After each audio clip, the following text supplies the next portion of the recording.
please explain about Surah al-Fatiha in every rakat in compulsory or not, because according to Hanafi Maslak it is not compulsory. Yes, they said that Imam reads Surah Fatiha enough for Musallis. With regards to this Maslak, yes, there is, according to Hanafi fiqh, they say that Qiraatul Imami, Qiraatul Musallin. This is, they have the principle that if the Imam reads, then his qiraat is, and they have the hadith as well to that. And according to my research on this subject, that if you see the two extremes are there. There are people who say that if you don't read Surah Al-Fatiha, then your salah is invalid, it's rejected, you won't get the reward, you will be punished for that. And the other extreme, they say that if you read, then Allah will put fire in your mouth, and that is also an extreme. Now for you and me, we don't want to go, by reading, we don't want to have the fire in our mouth. We don't want to have, fire in our mouth by reading it or by not reading it. We don't want to be punished by Allah subhanahu wa ta'ala. So let's understand the hadith of Rasulullah, and inshallah conclusion will be your decision. Hadith of Rasulullah, hadith in Abu Dawood.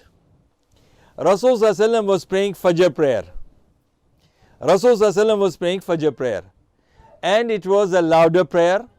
And Rasulullah, while he was praying, he heard that somebody was reading behind him, louder, something from the Quran, and that disturbed Rasulullah's own qiraat. Because the Fajr time, people are all silent. One person is reading, another person also reads, and if he has got a louder voice, definitely there will be a disturbance. So Rasulullah after the salah, after salam, he said, "Hal taqra'una khalfa imamikum?" These are the words in Arabic. Do you read behind your imam? The Sahabi said, one of the Sahabi who was doing that, he said, "Na'am ya Rasulullah." Then he said, Rasulullah said, "La taqra'u khalfa imamikum, or la taf'alu shay'an. لا تقرأوا خلف إمامكم إلا بفاتحة الكتاب فإنها لا صلاة لمن لم يقرأ بها." This hadith is there in Sunan Abu Dawood. People, they quote another hadith which this complete part is not quoted. That's something, a betrayal to the Sunnah of Rasulullah, betrayal to the Deen of Rasulullah.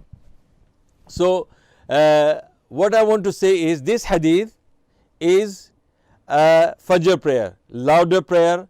Imam is Rasulullah, and the Sahaba are the Musallin. They were reading, and Rasulullah stopped them.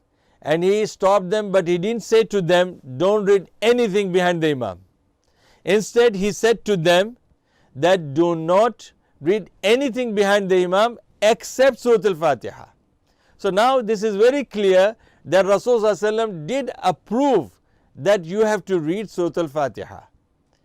The ayah which in the Quran which says, and this is in Surah Al-Araf, that إِذَا قُرِيَ الْقُرْآنُ فَاسْتَمِعُوا لَهُ وَأَنصِتُوا لَعَلَّكُمْ تُفْلِحُونَ. وَإِذَا قُرِيَ الْقُرْآنُ فَأَنصِتُوا فَاسْتَمِعُوا لَهُ وَأَنصِتُوا لَعَلَّكُمْ تُرْحَمُونَ. That this ayah in Surah Al-Araf, it says that when the Quran is being read, then remain silent. So, and Allah's mercy will come upon you.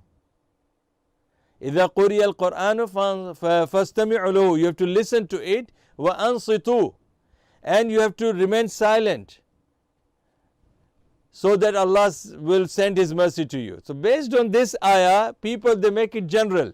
They say, look, Imam is reading, and Allah is saying, when Imam is reading the Quran, you remain silent. So don't read anything.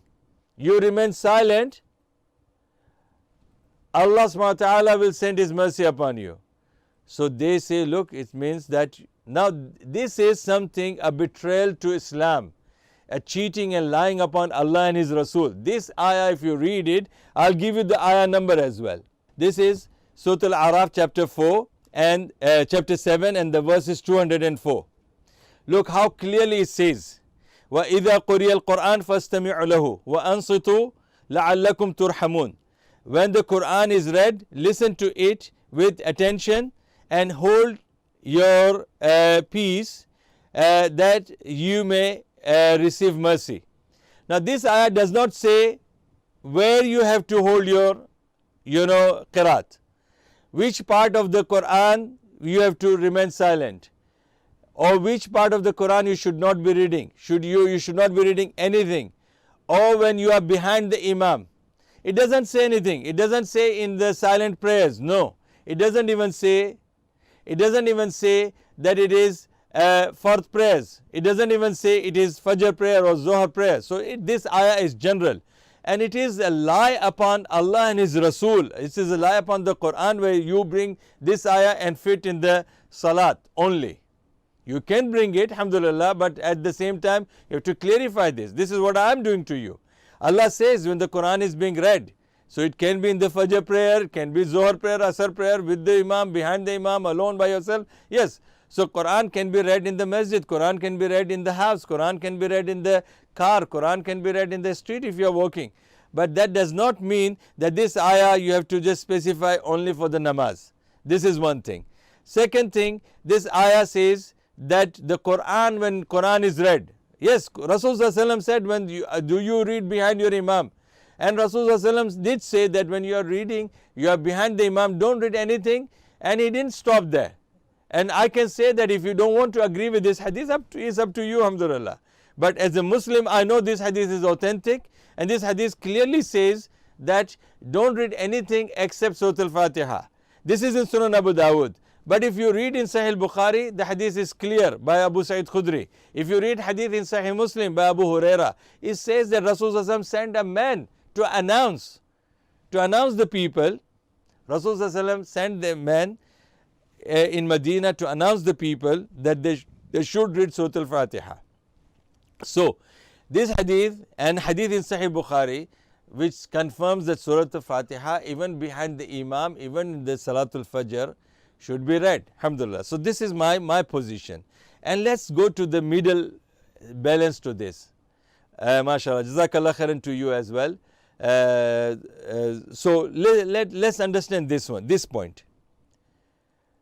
Abu Huraira is the Sahabi who understands the deen better than you, me, or any faqih, any alim of our time, or any imam. Abu Huraira is a Sahabi. Hadith in Sahih Muslim. He was walking with one of his students, and one of his students asked him the question. He said that, is it compulsory for us? Hadith in Sahih Muslim, okay? Please, if you think that I'm just bluffing you or telling you something, I will never do that, alhamdulillah. So, hadith says in Sahih Muslim, and I go by this hadith, mashallah. Wa alaikum assalam. Hadith says that a student asked him that should we read Surah al-Fatiha behind the Imam? Then a man Abu Huraira touched the heart of the student and said, yes, you have to read behind the Imam. And he said that how? When Imam is reading louder, then he said, Iqra fi nafsik. Iqra fi nafsik. Read in your heart, inwardly. And another explanation in the hadith in Sahih Muslim, it says that this was the same question I asked Rasulullah. Abu Huraira is saying to his student, I asked my Rasulullah, and Rasulullah told me the same thing. That means we have to read behind the Imam Surah al-Fatiha in Fajr, in Zohar, in Asr, in Maghrib, and in Isha. Now understand this. What happens if you don't read? Then there is a fatwa says your salah is invalid, you are at risk. Other people, they say if you read, then the fire will be in your mouth. They don't have the proof for that. There is no something which is from the Quran or Hadith. But they say that the reading of the Imam is sufficient. Now my point to all of you, mashallah, to make it easy for you, there is no fatwa, whether from Hanafi, Maliki, Shafi, Hanbali or Salafi, Al-Hadith, Wahhabi, this and that. There is no fatwa who would say that if you read Surah al-Fatiha behind the Imam, if you have read it, okay, even Hanafis, if you read it, they will not say that guaranteed your salah is not valid. Maybe the other party will be happy, oh, you read it so it is valid, but nobody can say by reading Surah al-Fatiha your salah will not be valid. So I go by safe side that if I read it, alhamdulillah, I am not upsetting them, I am not upsetting them, siding them. I will say alhamdulillah, at least I am following this particular hadith of Rasulullah where I am safe, alhamdulillah. There are many other arguments are there, alhamdulillah. I have a full book on this. I have written a book which is called Congregational Prayer, right from the starting of the takbir of the Imam until the taslim of the Imam. In that it is published, alhamdulillah, in UK it is published by Message of Islam. You can check on the internet, you will get it, alhamdulillah, if you search for that book. I have discussed that matter in detail about it, that Surah al-Fatiha, it is safe to read Surah al-Fatiha in 5 prayers behind the Imam. But don't read in a way that will disturb the people next to you or people or the Imam in front of you. Read inwardly, inshallah. You can read immediately Imam, finishes his salah, the qiraat, you can read it. And as far as this part is concerned, this ayah says when the Imam is reading, if we take this ayah for the Imam, if Imam is reading the Quran and you remain silent, so alhamdulillah, Quran is, Surah al-Fatiha is Quran. So Imam was reading Surah al-Fatiha, you remained silent, you followed this ayah as well. So you are part of this ayah. It doesn't say that when Imam is reading from Surah al-Fatiha till Surah al-Nas you have to remain silent. Surah al-Fatiha is sufficient, you applied this. It doesn't say one ayah, it doesn't say the whole Quran. So you followed that, and when the command of Rasulullah that you have to read Surah al-Fatiha, there is no salah without it. So then you follow this hadith. After he has finished the Surah al-Fatiha, you read behind him, and inshallah your salah will be valid.